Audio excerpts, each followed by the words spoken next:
আসসালামু আলাইকুম।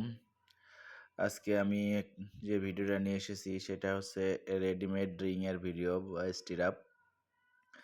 কনস্ট্রাকশন কাজকে আরও দ্রুত ও সহজ করার জন্য বিএসআরএম কোম্পানি ফার্স্ট বিল্ড নামে একটা প্রকল্প চালু করেছে। এটার আন্ডারে যে কোনো সাইজের রেডিমেড রিং এর কাজ ডেলিভারি দিয়ে থাকে। এটাও বিএসআরএম কোম্পানির তৈরিকৃত ফার্স্ট বিল প্রকল্পের আন্ডারে কলামের এবং বিমের স্টিরাপ এবং যে যেভাবেই চেনেন আর কি, রিং বলেন, স্টিরাপ বলেন, টাই বলেন, যে যেভাবেই চেনেন, এটা হচ্ছে সেটা। এটা হচ্ছে 10 মিলির এবং এটা সম্পূর্ণ ব্যাকরণগতভাবে তৈরি।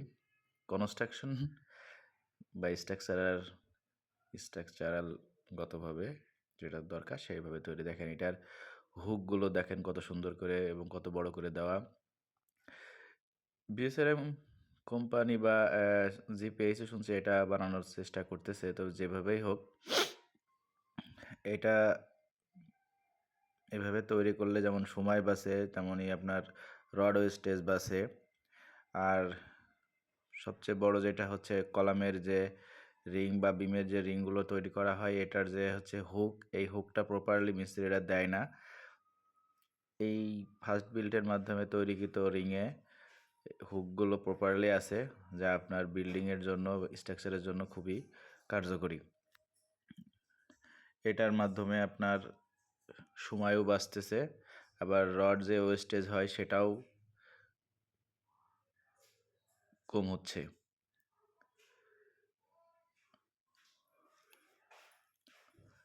এইখানে যে কোনো সাইজের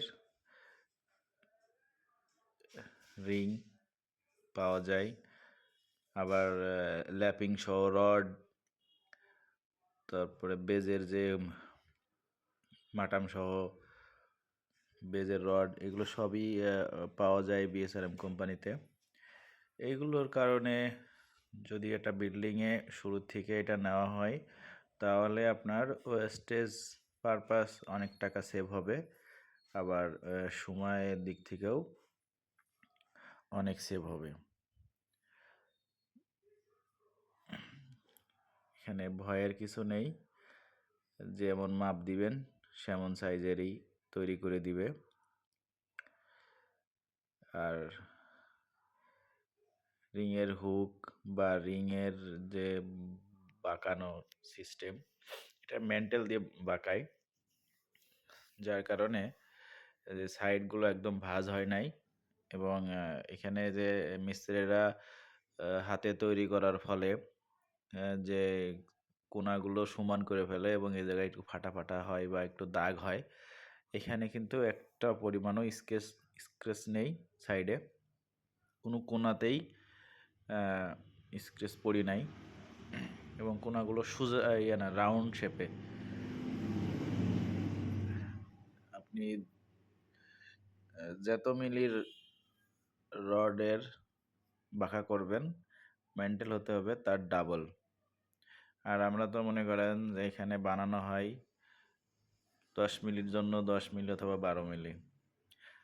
তো যাই হোক, যে যেখান থেকে আমার এই ভিডিওটা দেখছেন, লাইক কমেন্ট করবেন এবং